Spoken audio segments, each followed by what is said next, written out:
Hello, and welcome to Quimbee's online CLE course on Preparing for the Inevitable, How to Get Ready for and Respond to a Data Breach.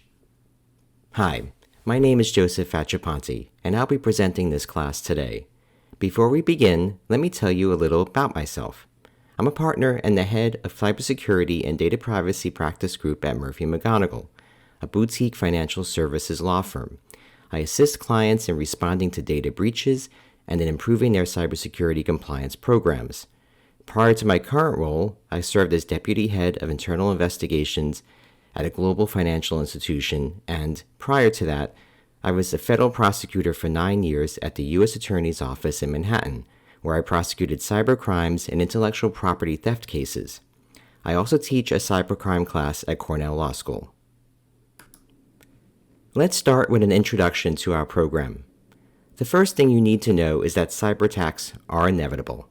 For the past 25 years, we've been in the grip of a digital revolution that has seen more and more business and everyday activities move from the real brick-and-mortar world to the online digital world.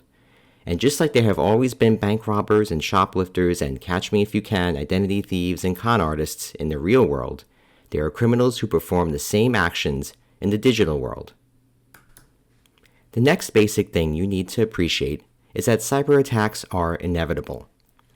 Former FBI Director Robert S. Mueller said in 2012 that I am convinced that there are only two types of companies, those that have been hacked and those that will be.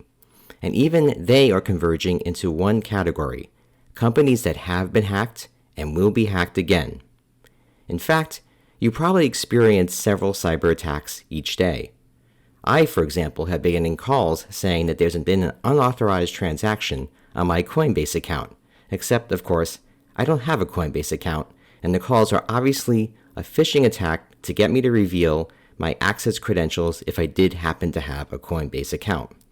Similarly, recently, I got an email purporting to be from the managing partner of my firm's New York office. But these kinds of attacks are easily handled if you know what to look for.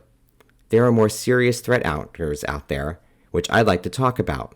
And that takes us to our third introductory point, which is that cyber attacks, particularly harmful ransomware attacks, are on the rise.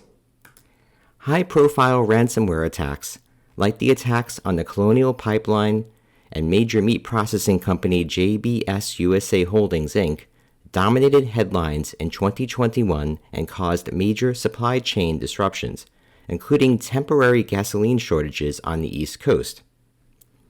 According to data on suspicious activity reports, which are known as SARs, filed by financial institutions with the Treasury Department's Financial Crime Enforcement Network, or FinCEN, the number of SARs filed for ransomware attacks in the first half of 2020 were up 30% over the total number of SARs for all of 2020.